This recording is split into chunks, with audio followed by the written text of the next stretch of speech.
Alright, so you guys may or may not have seen this before, but this is the ASUS ROG Helios, a $300 PC case. Yes, my friends, $300 US. This case is literally the woolly mammoth of PC cases.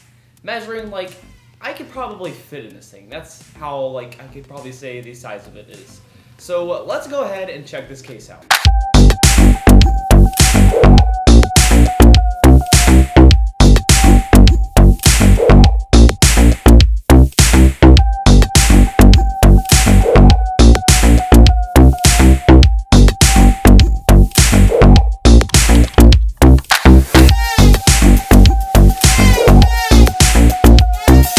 So guys, this case is pretty dang dope. Now, it's mostly meant for kind of water cooling and all that, but it has a few features in it that I think are just pretty sick. And one of those features is the way that you open these side panels. Now, these side panels can be opened with like a little thing right here, or you can see, if you guys can't see it, but it's got a little button on it that literally does open the side panel. I think that's like super cool, so you don't have to worry about screws.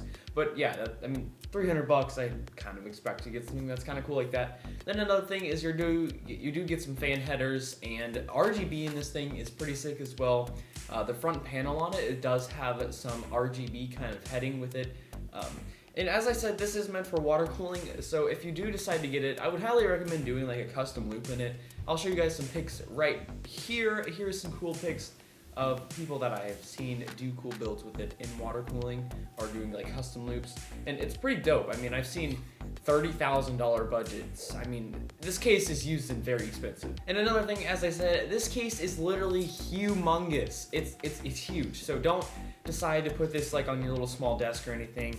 I would definitely make sure it is in some place that can be seen as well. So if you're like really wanting to show off your build, I would highly recommend putting it somewhere like in a good spot so it gets a good amount of like airflow and all of that. But either way, it can put two 360mm AIOs. You put one on the top and one on the front, or you could do like three 140mm fans on the top or on the front, or on the top and the front, or in the back you could do a 120mm or a 140mm fan.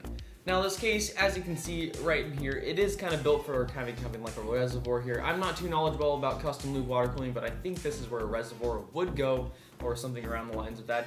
I mean, you could probably even use this little thing right here as like a GPU sack mount or something to hold your GPU up. So if you didn't want to like somehow like just DIY that, you could definitely do that. So if you guys are also curious about like storage and everything in here, you can probably put about 40 drives in it. No, I'm just kidding. But you could probably put, oh, let's see, we got like 1, 2, 3, 4, 5, 6, 7 SSD trays and like 3 hard drive mounting spots, which I don't know really why you'd want to theoretically put a hard drive in a build of this caliber. I mean, if it's like an 18 terabyte or something like that, completely understandable. But I would recommend just utilizing all the space you can get this. And speaking of space, the back of the case is literally huge. You can put so many cables back here, it's unbelievable. The amount of room that you have to cable manage is just, it's amazing. ASUS did a great job. But as I said, $300 is the price of the case, so I would expect that to be in a $300 case. Now for I/O on the case, it's gonna be pretty good. You're gonna get like 4 USB 3.0 ports, a USB-C, a power button, and some LED changers, and just your audio and mic inputs. And I like that they did space them out just in case like they didn't go with like an insanely minimalistic look for it, but it did kind of turn out pretty well. Another thing that is with the case is I do not have the little straps that go at the top, but there is some little straps you can put at the top that I think could be used for like carrying or just like something that you can put at the top just to make it look cool. But either way, it's super nicely designed and everything like that. One more thing is that this case does fit vertically mounted GPUs if you did want to put some in there. In the back of the I/O, it does have like 8 PCI slots, your full-size motherboard slot, a power supply slot that you pull it out so you just insert your power supply, so it might be a little bit easier for cable management like that.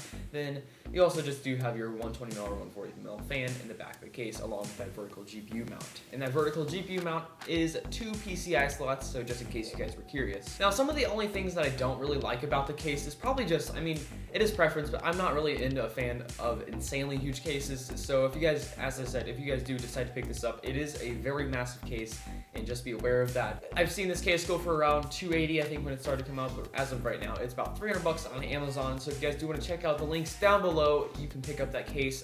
If you want to use our links, that'll help support the channel. So if you do decide it, please use those links, but not required to. But either way, if you guys do decide to do a build in this, let me know how it goes in the comment section down below, and I hope you guys liked the video. If you guys didn't like it, make sure you just dislike it so I can know what to work on, or comment down below what I think I could work on. But yeah, that's probably going to be about it. I hope you guys did enjoy looking at this $300 Humongo case. And yeah, I'll see you guys in the next video. Peace.